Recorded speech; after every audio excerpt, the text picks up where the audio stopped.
Тело я уже нарисовал. Теперь нужно нарисовать ему душу. Мама, а где у человека душа?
У подъезда, сэр. Сэр, кэп у подъезда.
Господа, ничего страшного. Обычный голодный обморок. Расходитесь, расходитесь.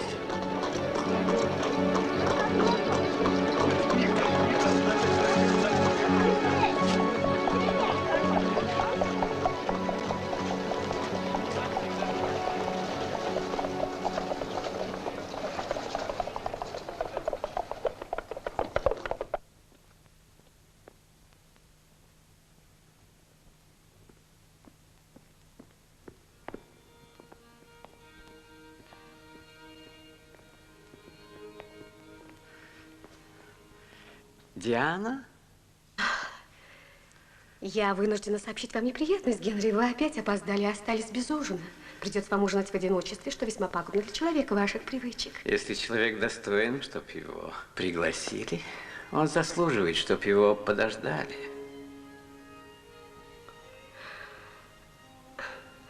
Как старый ваш новый больной? Говорят, хорошенькая, даже в обмороке. Откуда вы все знаете, Диана? Все очень просто. Нам поставили телефон. И леди Джон сообщила мне, что видела вас спасающим эту бедняжку. Это леди Джон. Мы тоже голодали без вас, Генри. Поставьте себе телефон. И я буду звонить вам через каждые полчаса. Моя радость. Мы еще не виделись с вами, Генри.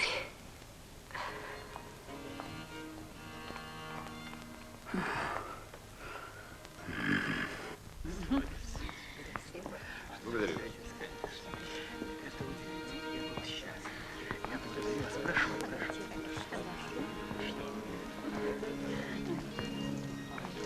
Я хочу вас. Добрый вечер, Генри. Добрый вечер.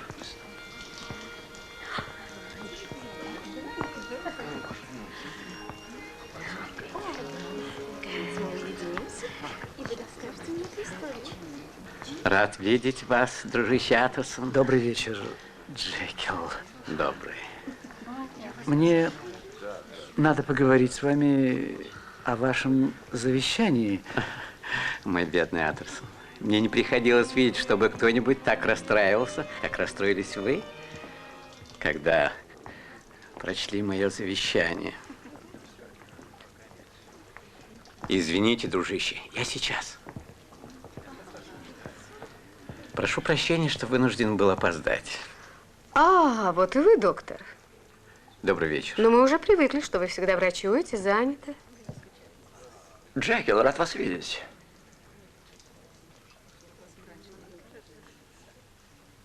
Да, кстати, не могли бы посмотреть нашего маленького Дика? Он, по-моему, подозрительно кашляет. Ну что ты говоришь, Невил? Он уже давно выздоровел. Разве? Простите, доктор. А, по-моему, дорогая, он кашляет. В следующий раз, доктор, позвольте воспользоваться вашим добрым отношением к нам. Можете всегда располагать мной, сэр.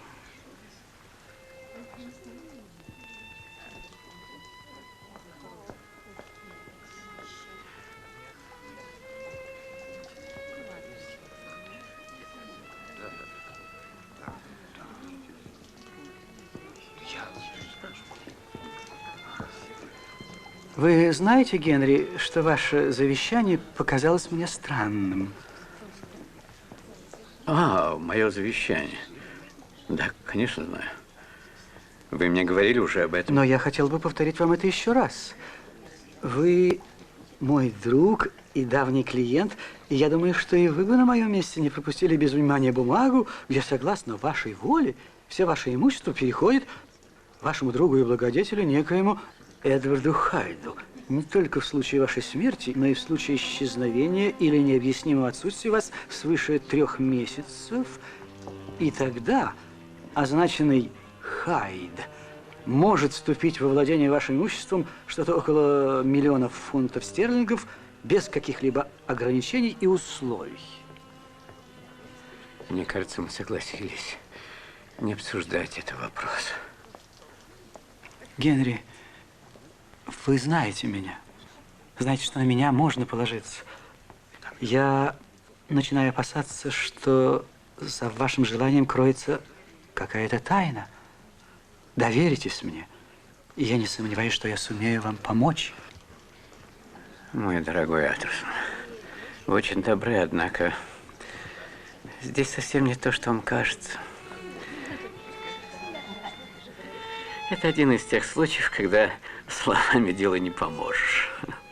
Но чтобы успокоить вас, я вам скажу вот что. Стоит мне захотеть, и я легко и навсегда избавлюсь от Хайда. Даю вам слово. Но кто этот мистер Хайд?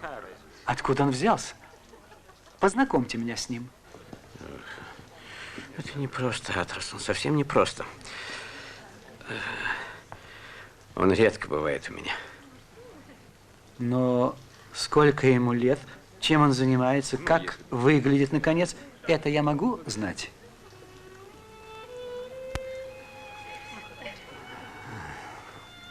Его наружность трудно описать. У него необычная внешность. Что-то есть в ней неприятное, попросту отвратительное. Он небольшого роста, светловолос, лет 28, 30.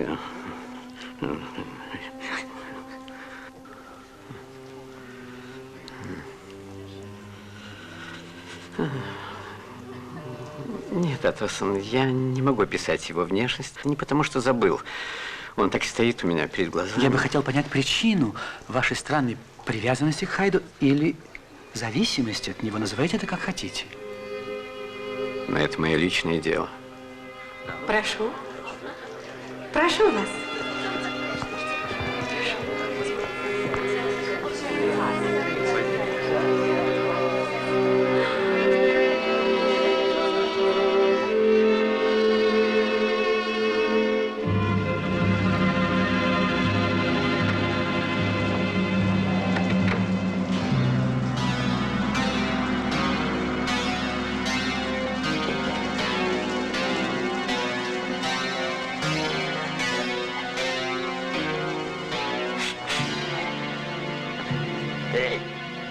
Мистер Хайд, если не ошибаюсь. Да. Меня так зовут. Что вам нужно? Я старый друг доктора Джекила, мистер Атерсон с Гон-стрит. Вы разрешите мне войти вместе с вами? Вам незачем туда заходить. Доктора Джекила нету дома. А как вы меня узнали? Прежде чем я отвечу, не окажете ли вы мне одну любезность? Извольте. Какую? Покажите мне ваше лицо.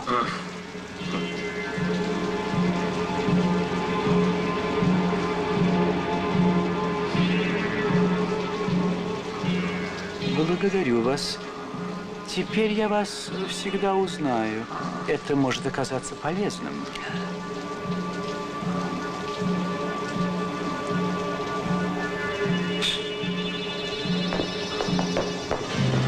Кстати, мне следует дать вам мой адрес. Сохо, дом Гоуэра, 18. Сохо, дом Гоуэра, 18.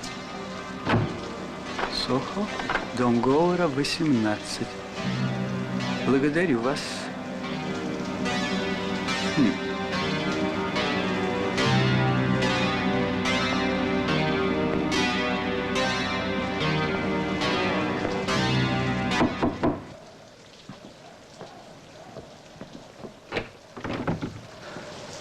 Доктор Джекил дома, Пул? Сейчас узнаю, сэр. Прошу.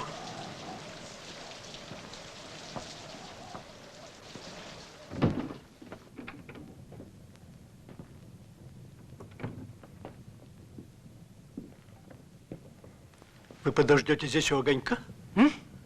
Или, может быть, вы присядете? Да, я подожду здесь. Спасибо. Боюсь, что над бедным Генри нависла беда.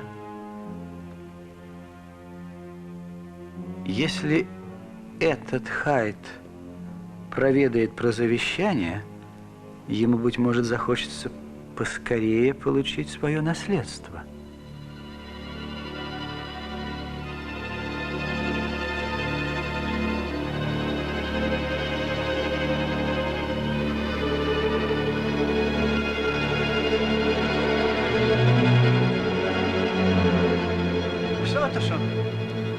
Мистер Аттерсон, доктор Джекил куда-то ушел.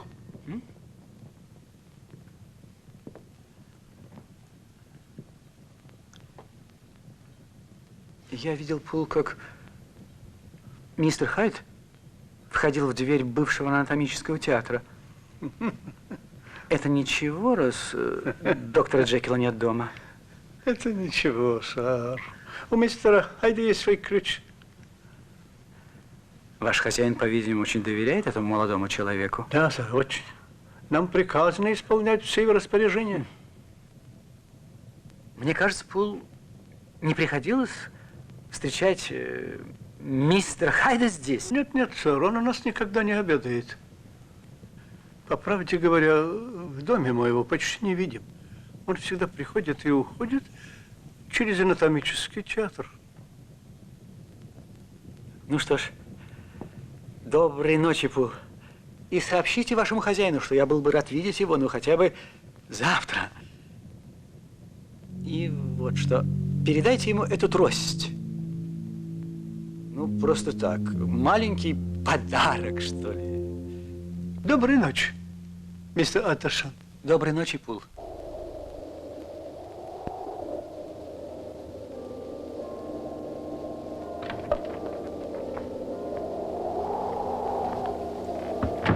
Это неподалеку, сэр.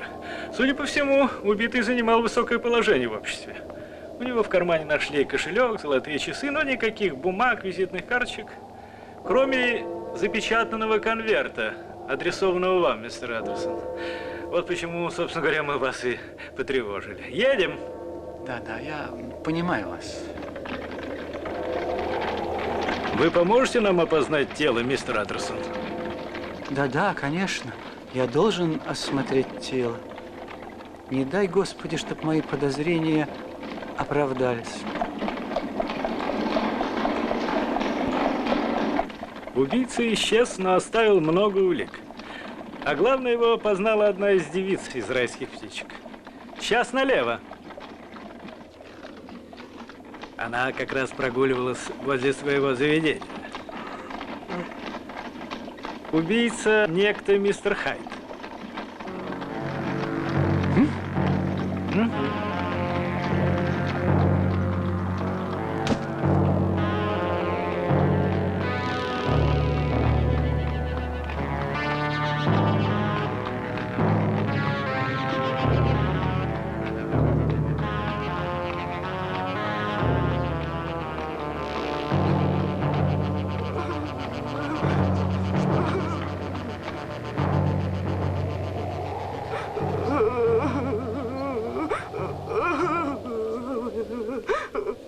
Это произошло здесь.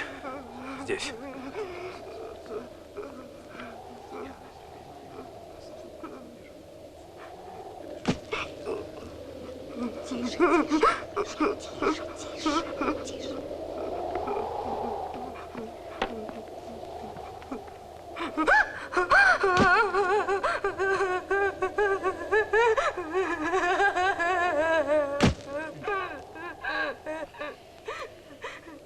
Да, я узнаю его.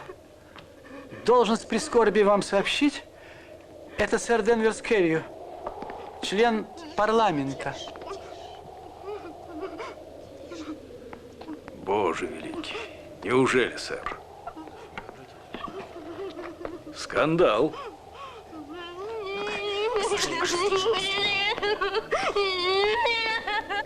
А вот орудие преступления, сэр. Убийца наносил удары с такой силой и жестокостью, что трость, сделанная из необыкновенно твердого и крепкого дерева, переломилась. И этот конец отлетел туда, к тротуару. Может быть, вам известен убийца? Этот мистер Хайд невысок ростом? Да. И необыкновенно злобен. Как утверждает свидетельница, он часто бывал в этом заведении. Сохо, дом Гоуэра, 18. Сохо, дом Гоуэра, 18. Если вы поедете со мной, я думаю, мне удастся указать его дом.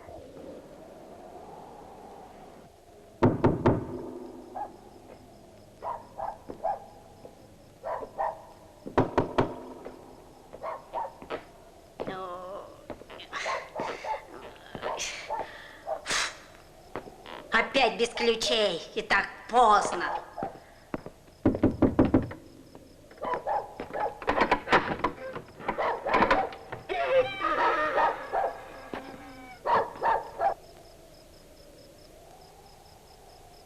Здесь проживает, насколько мне известно, мистер Хайд?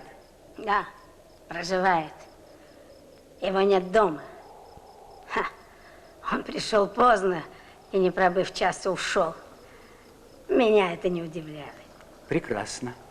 В таком случае проводите нас в его комнаты. Вам следует знать, кто перед вами. Инспектор Ньюкман из Скотланд-Ярда, а я нотариус доктор Аттерсон. Попался, голубчик. А что он натворил?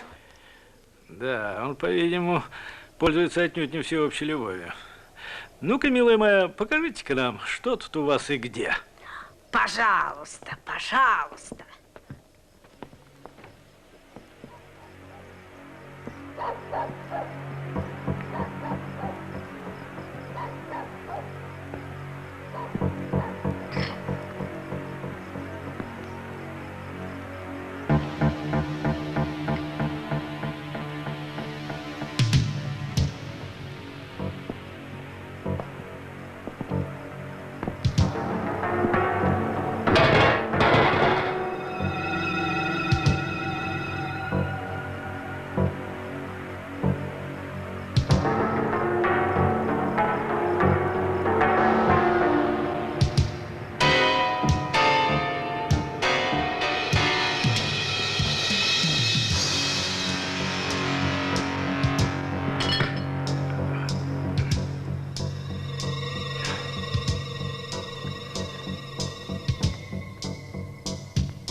Да.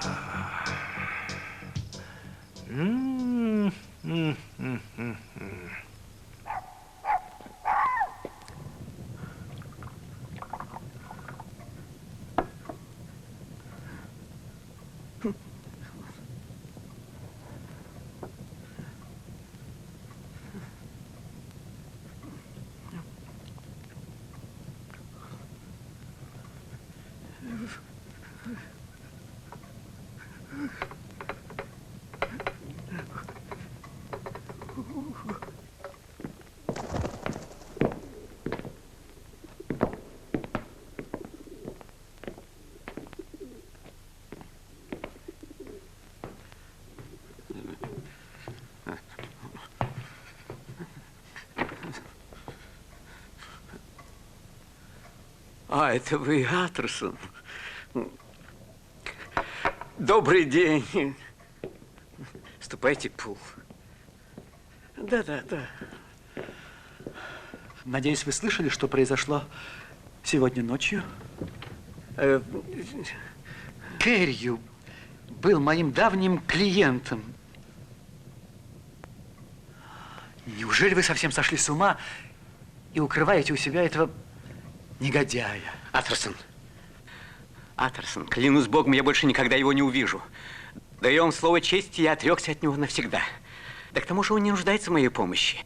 Вы не знаете его так, как знаю его я. Он нашел для себя надежное убежище, очень надежное. Даю вам слово чести. Больше его никто никогда не увидит. Вы, по-видимому, доверяете ему, но не забывайте. Если дело дойдет до суда, на процессе всплывет и ваше имя. Вот поэтому мне нужен ваш совет, Аттерсон. Я получил письмо. Не знаю, следует ли передать его полиции. Я полагаюсь на вас, Аттерсон. Я ведь безгранично вам верю, Аттерсон.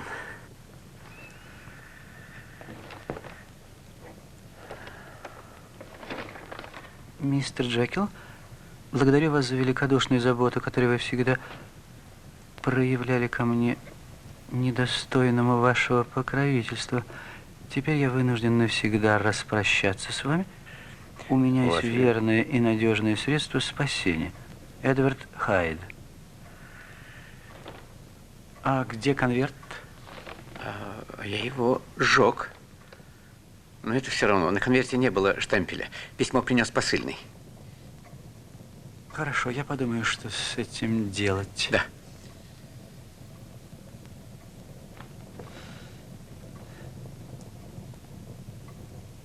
А теперь последний вопрос. Это Хайд потребовал, чтобы в завещании был включен пункт о вашем исчезновении.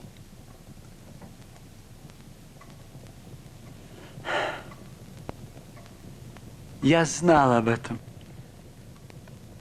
Он намеревался убить вас. Вы чудом спаслись от гибели. Генри. Аттерсон. Куда важнее другое. Какой я получил урок. Аттерсон. Бог мой. Какой я получил урок.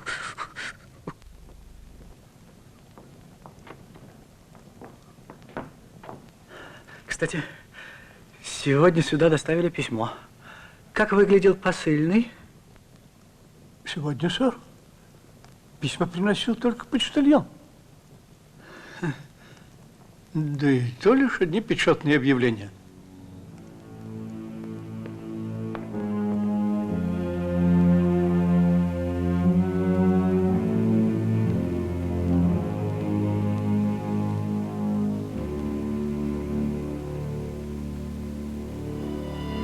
Нет, это писал не сумасшедший. Но почерк весьма необычный. И судя по тому, что я слышал, принадлежит он человеку также весьма необычному. Сэр, недавно я видел у вас на столе папку мистера Джекила. Нельзя ли взглянуть? На его расписке. Вам захотелось просто взглянуть на них? Или что-нибудь вспомнить? Нет. Просто взглянуть. Просто взглянуть.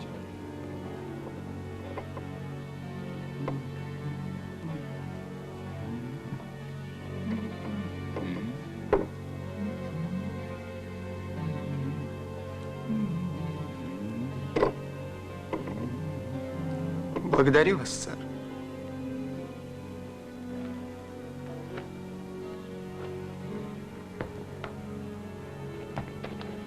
Это очень интересный автограф.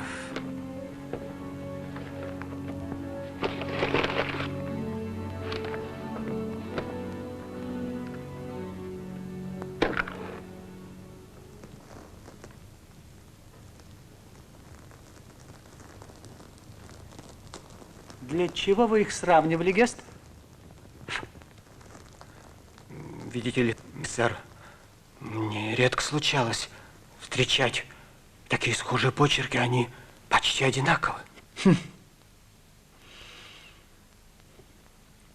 Любопытно. Прошу вас. Благодарю. Рад вас видеть, Лэньон.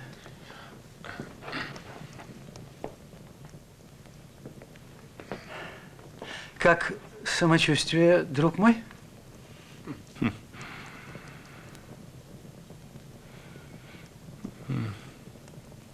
Я обречен. Говорю это вам как врач.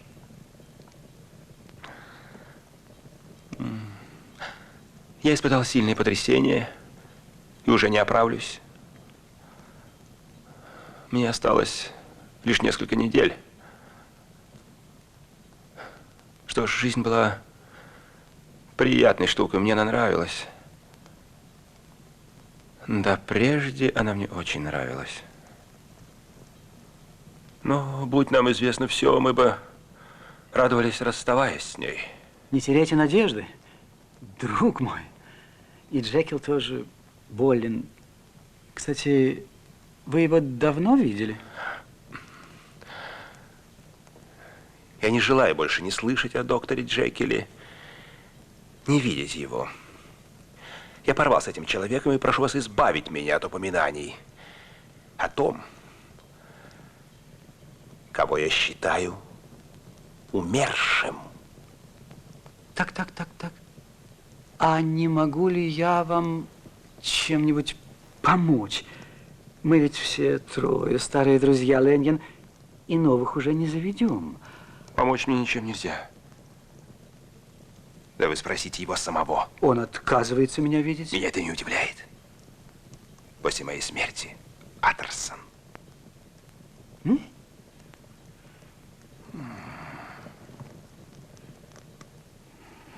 Да, после моей смерти. Вы узнаете все, что произошло. Сейчас вам ничего объяснить не смогу.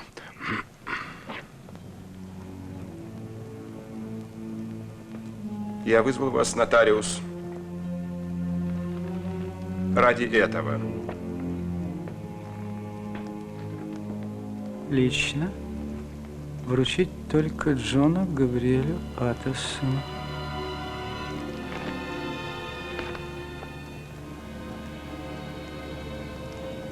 Не вскрывать до смерти или исчезновения Генри Джекила?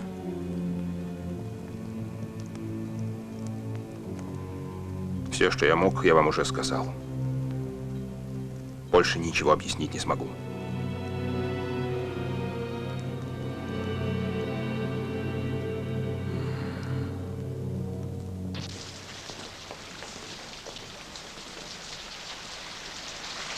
Кстати, я вам не говорил, что видел его однажды здесь? И почувствовал, что беда неминуема. Полиция не может обнаружить никаких следов пребывания Хайда в Лондоне. Судя по всему, мы больше никогда не увидим мистера Хайда. Откровенно говоря, меня волнует совершенно другое. Сэр?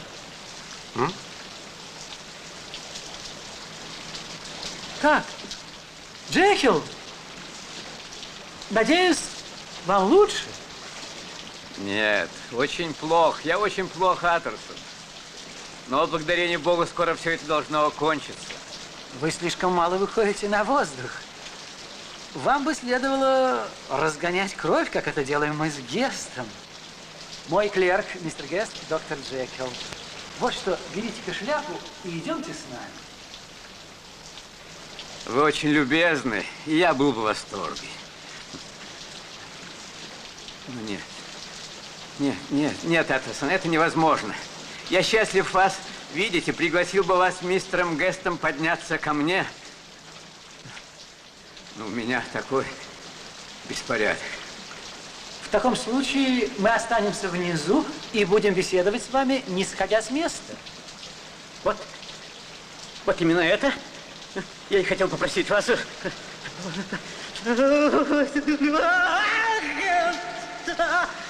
Да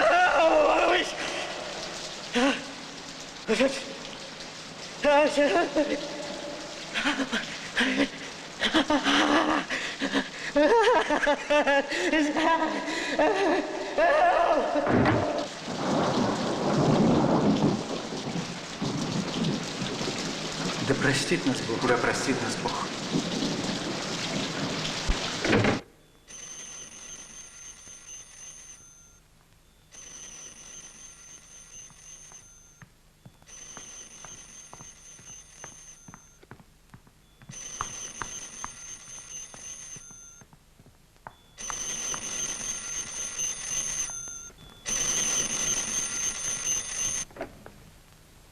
Алло? Алло? Генри? Это вы? Боже мой, я не узнала вас. Где вы пропадали столько времени, мыслимо ли? Что? Я, конечно, рада слышать вас, но я также и рада видеть вас. Вы на меня действуете гораздо лучше, чем все тонические средства, которые мне прописываете. А что у вас с голосом? Вы что, нездоровы? Я почему-то тревожилась за вас. Неужели вы не могли мне протелефонировать? Волнения не украшают нас, Генри. Что у вас с голосом? Нет, ну, может быть, телефон искажает? Алло? Алло?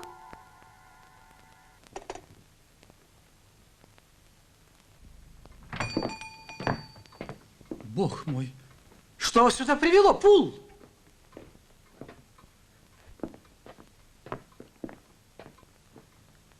Мистер Уоттерсон. Что случилось? Случилось. Какая-то беда. Успокойтесь. Выпейте вина.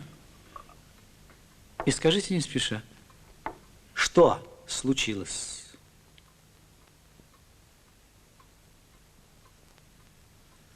Мистер Уоттерсон, я боюсь. Успокойтесь, мой милый, говорите яснее, чего вы боитесь? Я уже неделю как боюсь. И больше у меня сил нет терпеть. Нет больше моих сил терпеть. Друг мой, я понимаю, что у вас есть все основания так говорить. Я понимаю, что случилось что-то ужасное, но скажите, в чем дело? Мне думается, тут какое-то преступление, сэр. Преступление?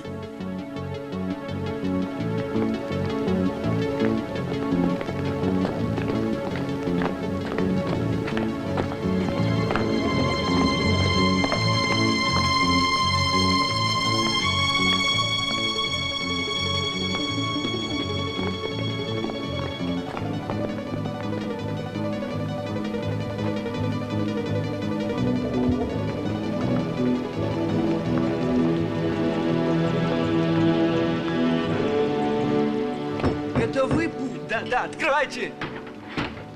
Входите, сэр.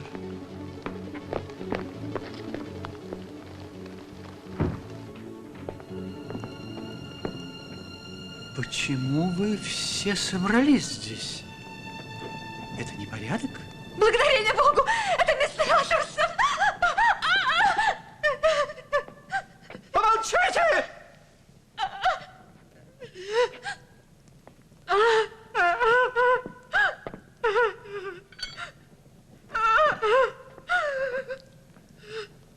Ну-ка, подай мне свечу.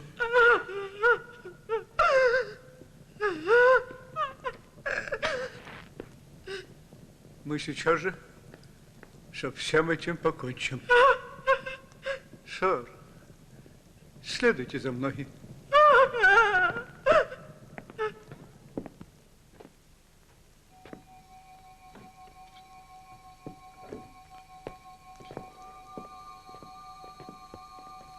Идите тихонько. Тише. Я хочу, чтобы вас не было слышно. чтобы вы слышали. И вот еще что. Если он будет вас к себе приглашать, вы не входите.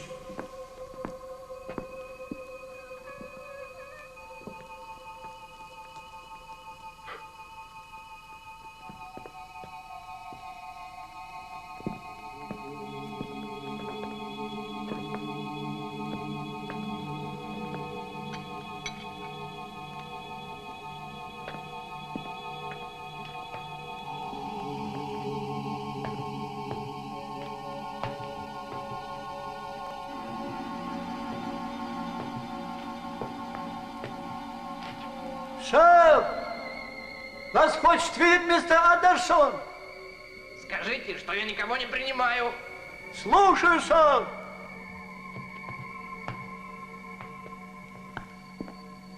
Мистер Андерсон. Мистер Андерсон. Это был голос моего хозяина. Он очень изменился. Изменился? Неужели, прослужив здесь 40 лет, я не узнал бы голос хозяина? Нет, сэр. Моего хозяина убили. А что теперь там вместо него? И от чего оно там остается? Это вопиет к небесам, мистер Андерсон. Вы говорите странные вещи, Пул. Предположим, произошло то, что вы предполагаете, и доктор Джекил убит. Но зачем убийце оставаться там? Это противоречит здравому смыслу. Вас трудно убедить, мистер Андерсон. Но все равно я вам докажу. Всю эту неделю оно, то, что поселилось в кабинете, день и ночь требует какого-то лекарства и никак не найдет того, что ему нужно. Раньше хозяин имел привычку писать на листке, что ему было нужно, и выбрасывать листок на лестницу. Так вот, сэр, всю эту неделю мы ничего, кроме листков, не видели. Только листки да закрытую дверь. Даже еду оставляли на лестнице, чтобы никто не видел, как ее заберут. Каждый день, по 2, по 3 раза, обегал я всех лондонских аптекарей. Чуть принесу это снадобье, так тотчас нахожу новый листок с распоряжением вернуть снадобье и обратиться к другой фирме. Но ведь это какая-то нелепость. Зачем ему это снадобье? Снадобье снадобьем, а ведь я его самого видел. Было это так.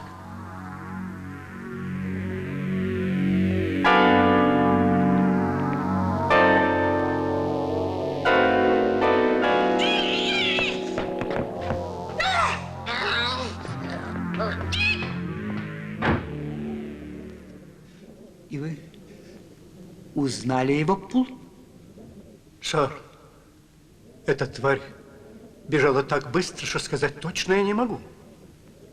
Но если вы хотели спросить, был ли это мистер Хайт, так я думаю, что да. Да и кто еще мог войти сюда с улицы? Ведь у него свой ключ. В таком случае, Пул, я считаю своим долгом взломать эту дверь. Правильно, мистер Андерсон. Но возникает вопрос, кто это сделает? Мы с вами. И чем бы это ни кончилось, я позабочусь о том, чтобы вы никак не пострадали. Сэр, тут есть топор. А вы возьмите эту кочергу. Следуйте за мной, сэр.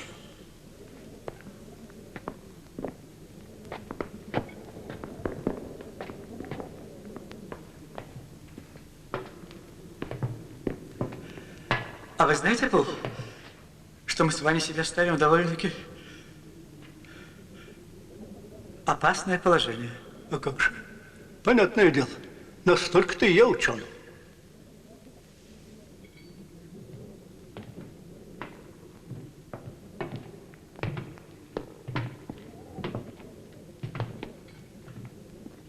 Джекил, я требую, чтобы вы меня впустили. Вы слышите? Я честно предупреждаю вас. Мы заподозрили недоброе, и я должен увидеть вас. Аттерсон, сжальтесь во имя Бога. Ломайте дверь, Пул. Это не голос Генри.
Шарл, это то самое снадобье, которое я ему все время разыскивал.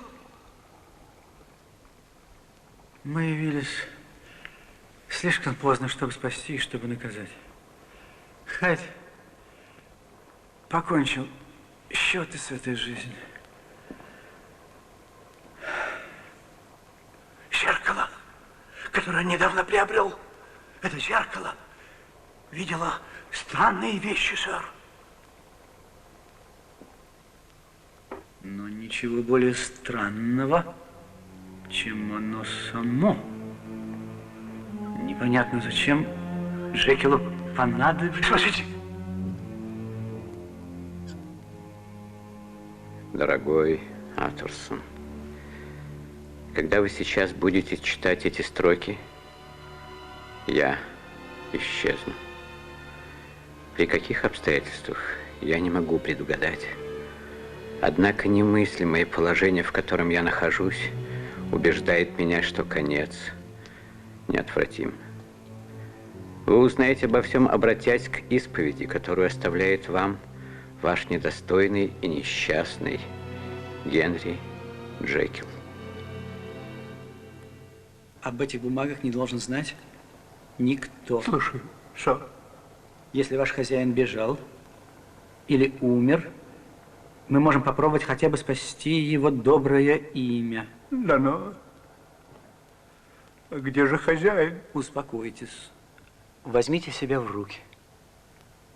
Сейчас 10. К полуночи пошлите человека в Скотланд-Ярд.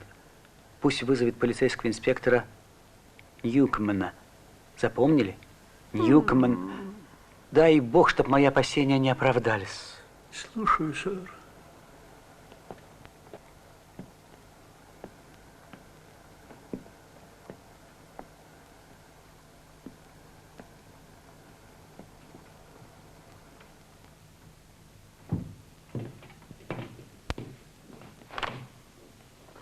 Дружище Аттерсон, я с трудом пишу эти строки.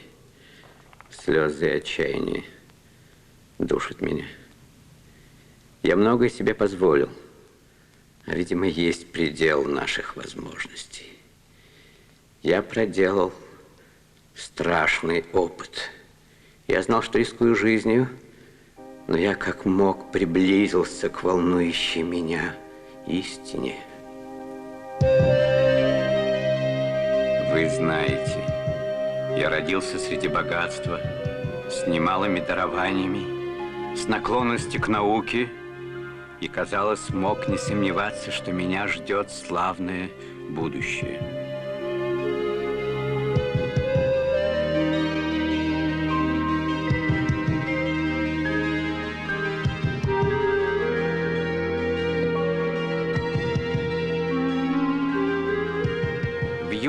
дети меня учили любви, добру и служению человеку.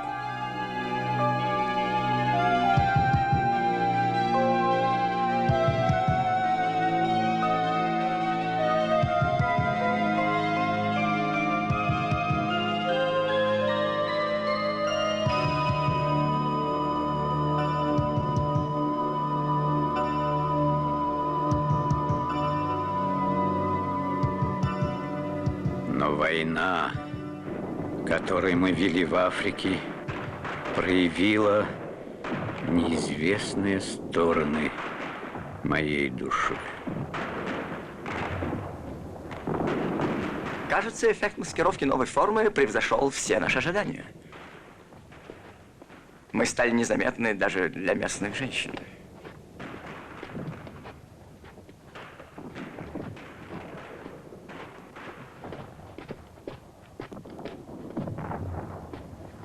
Сюда.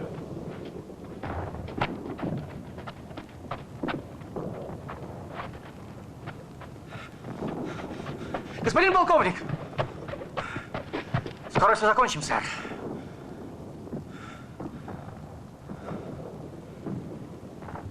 Но там, полковник, кажется, есть тяжело раненые. Без эмоций. Вы ведь не станете заламывать руки перед издыхающей гиеной. Но я врач. Мы на войне. Вы меня поняли, лейтенант? Да, сэр. Мы на войне.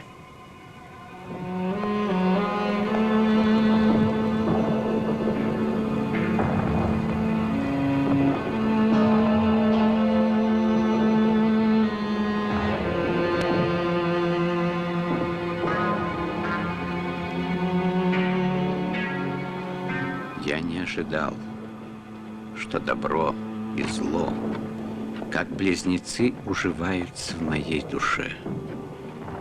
Я терзался укорами совести, но продолжал плыть по течению.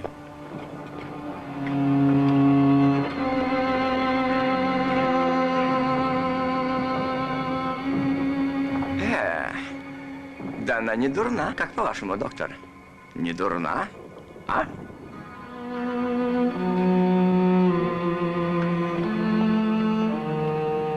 Я дал себе слово. Как только сниму военный мундир, никогда более не изменять добродетели.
Это вы, доктор?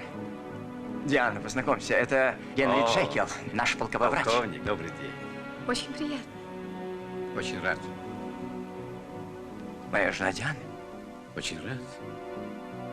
Встреча с Дианой вновь вернула меня на жизненную колею, по которой шло большинство людей моего круга, наслаждаясь, приобретая почести и богатство. Я впервые задумался, как бы расселить добро и зло, этих двух близнецов, вечно враждующих во мне.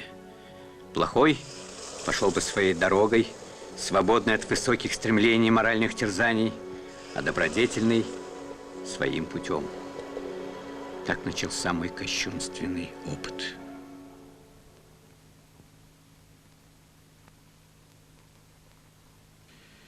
Я вел двойную жизнь. Она стала привычной для меня.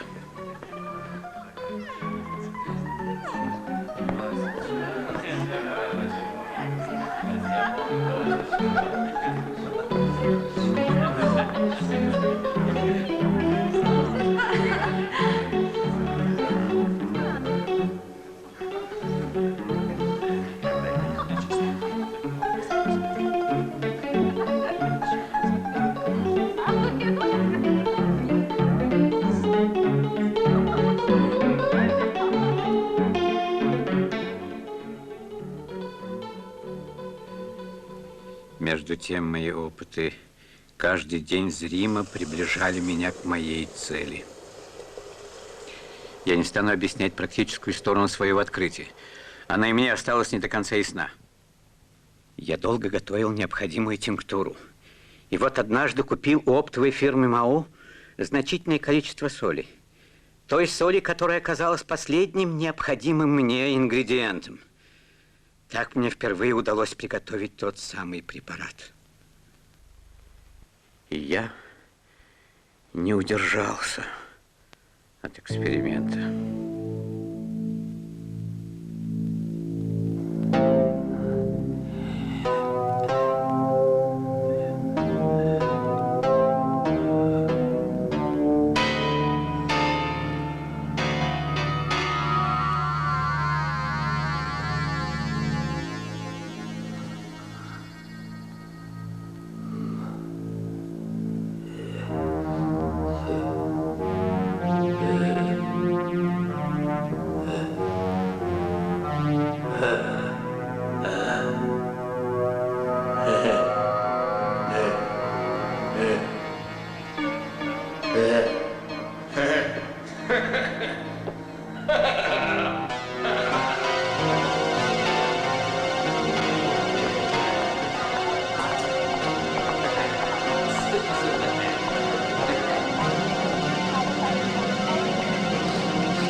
В ту ночь я был опьянен своим неслыханным открытием.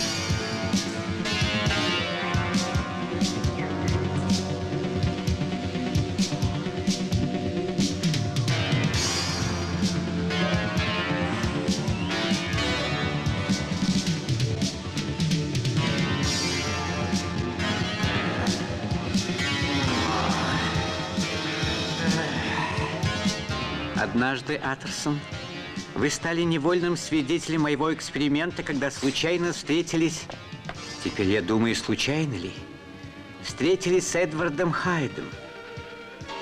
Я и сейчас испытываю радость от той встречи, ведь в облике Хайда существовала часть моего высвобожденного «я». Так я потерял власть над собой. Хайд становился все более деятельным и неуправляемым. Но мне нравились его молодость, сила, разнузданность, освобожденность от всех запретов. Я не устоял перед искушениями подобной жизни и незаметно превратился в раба худшей своей половины. Я не стану подробно описывать те мерзости, которым потворствовал. Это Хайд. Хайд во всем виноват, успокаивал я себя.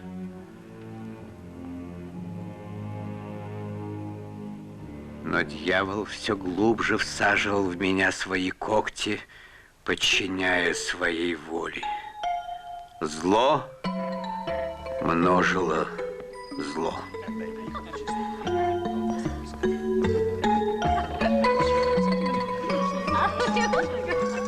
Вчера она сама ко мне пришла во сне.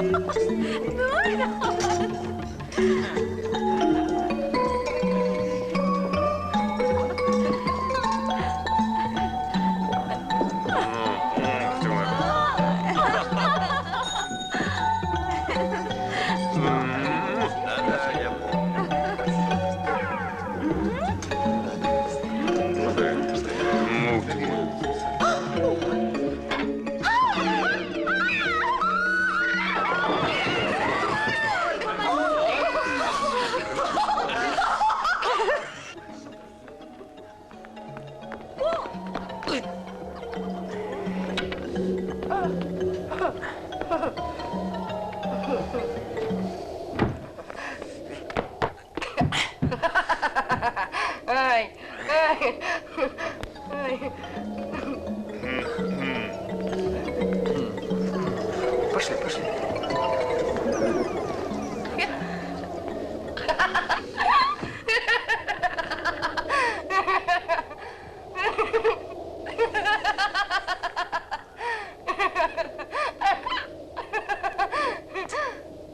Осторожней, ублюдок.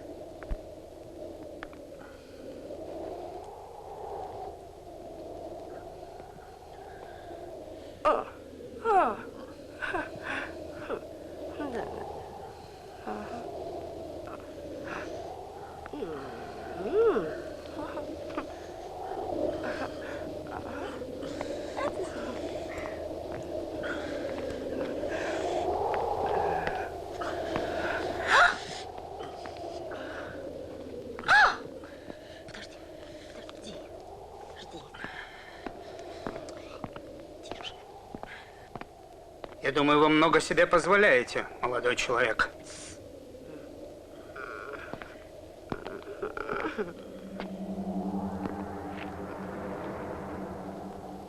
И если у вас есть доброе имя, то я позабочусь о том, чтобы вы лишились его.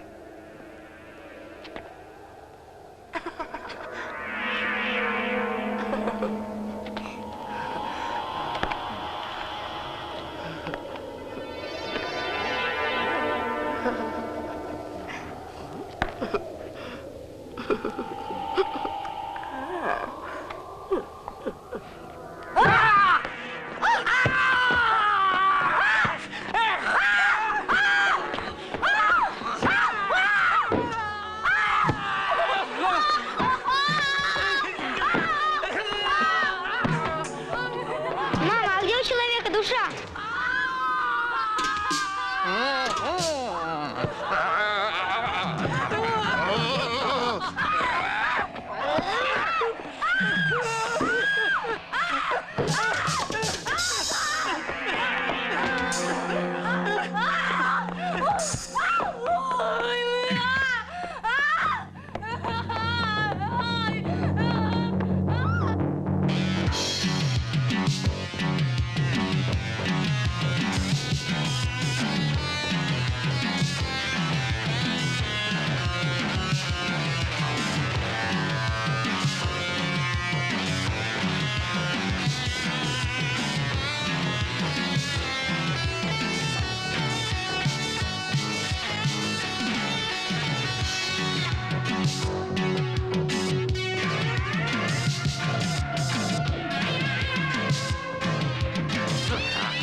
Вонючая свинья!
Все.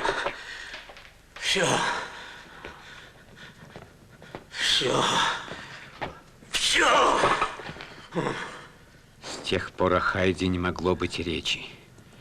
Я порвал с ним, как мне казалось, навсегда.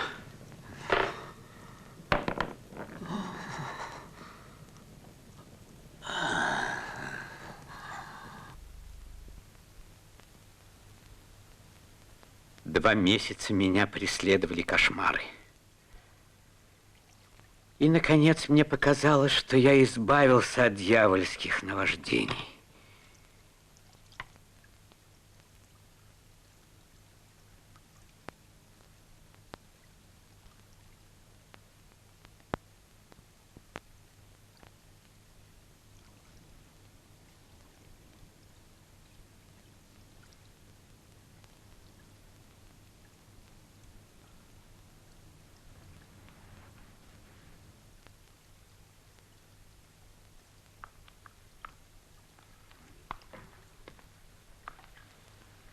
Что-нибудь не так, сэр?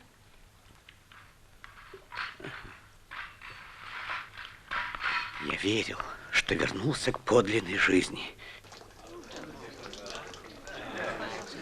Ну что ж, господа, начнем.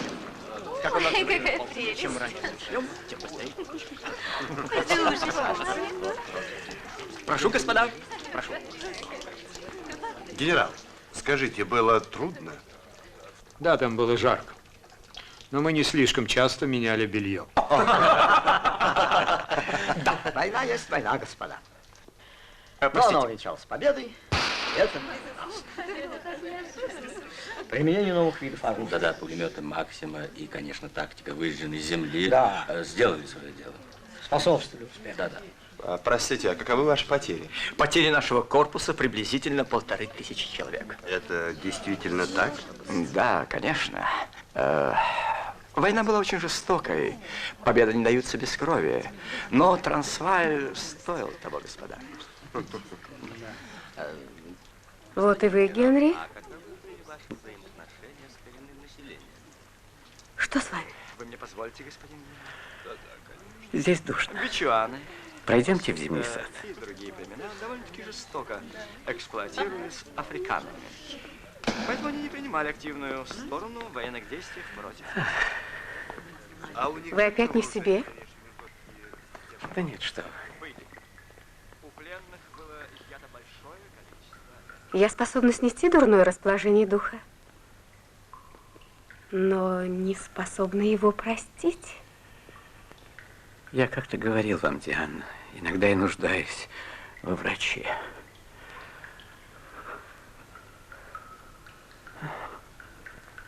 Вам лучше. Да.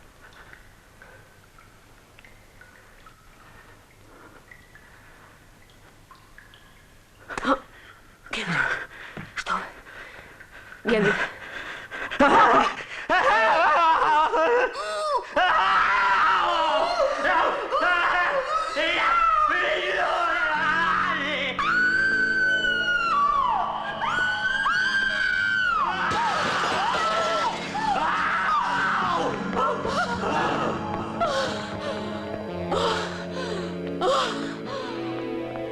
Воды. Успокойтесь, Диана, успокойтесь.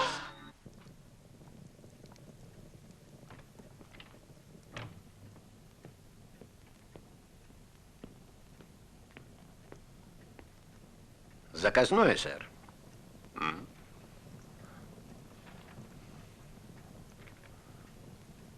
С какой-то стати Джекил прибегает к такому способу общения. Раньше он никогда не писал мне.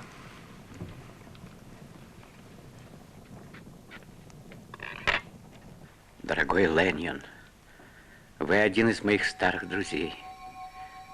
В ваших силах спасти мою жизнь, мою честь, мой рассудок.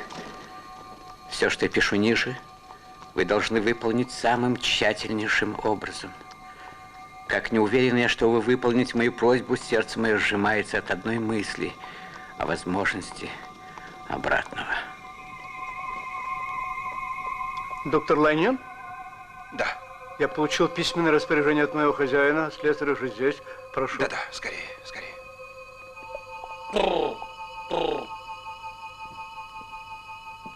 Как у вас? Готово? Да, сэр. Доктор Джекил приказал, чтобы вы шли туда один, что вы все знаете.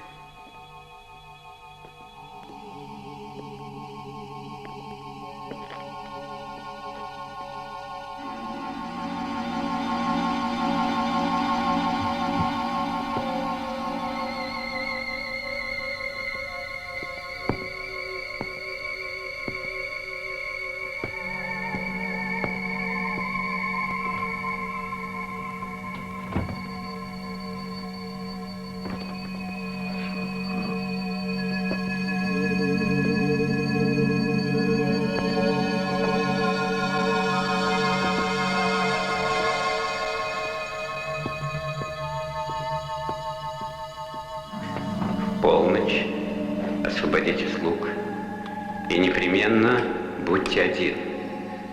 Надо, чтобы вы сами открыли дверь тому, кто явится от моего имени, и передали ему ящик, который возьмете в моем кабинете.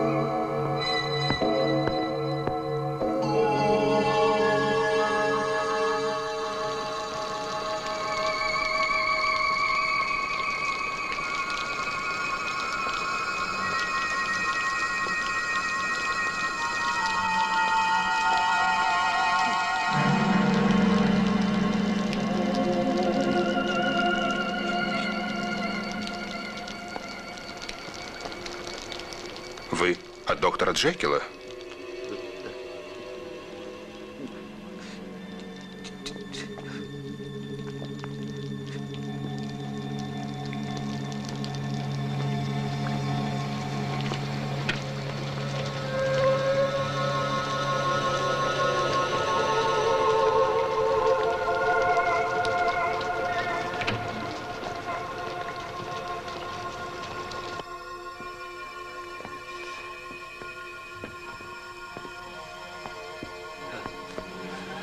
Ящик у вас.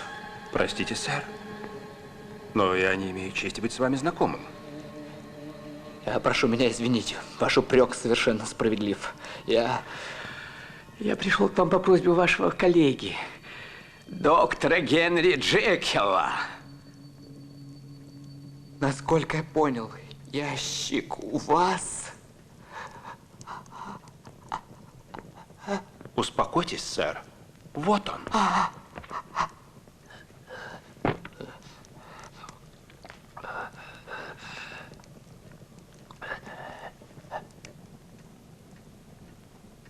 Шприц. Шприц? Есть ли у вас шприц? Спокойнее, сэр. Да.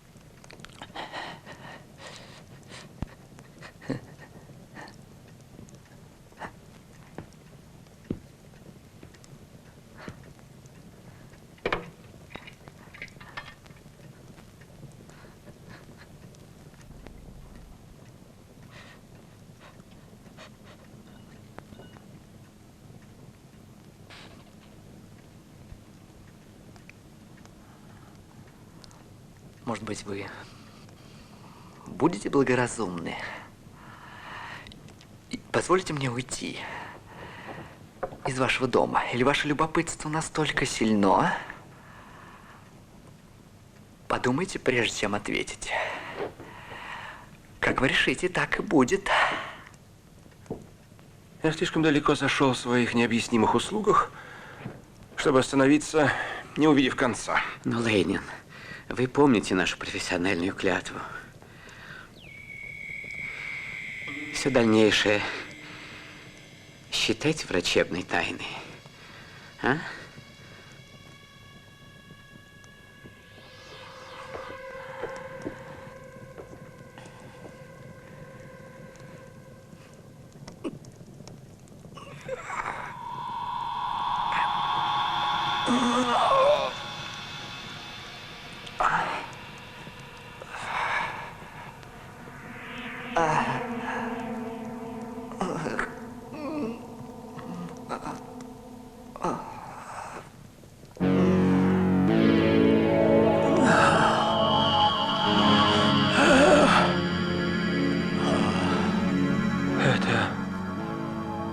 Это вы, Генри? Но вы же видите. Вы были Хайдом? О, это ужас моей жизни. Это дьявол, которого я разбудил в себе. Но он не всегда подвластен мне.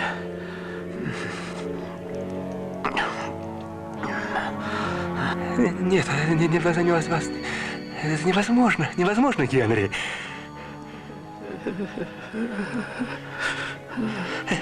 Нет, этого не может быть!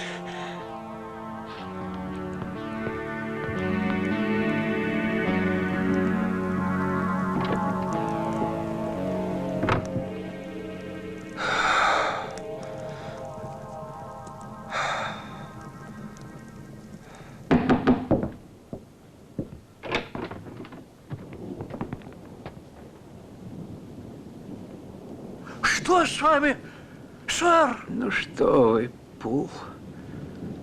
Вы видите, я жив и здоров. Да.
Дорогой Атерсон, когда вы будете читать эти строки, я исчезну. При каких обстоятельствах, я не могу предугадать. Однако немыслимое положение, в котором я нахожусь, убеждает меня, что конец неотвратим. Я заплатил за все самой высокой ценой. Если можете, простите меня, искренне любивший вас Генри Джекил.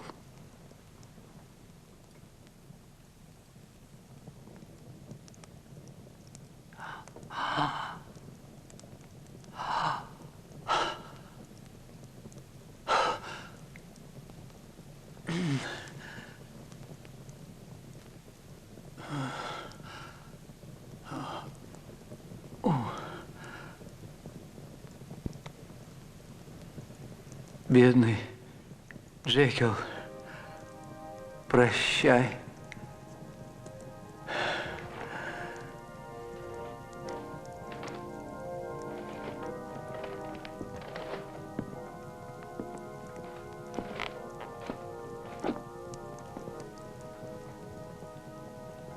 Сэр, Пул просил передать, что инспектор уже здесь.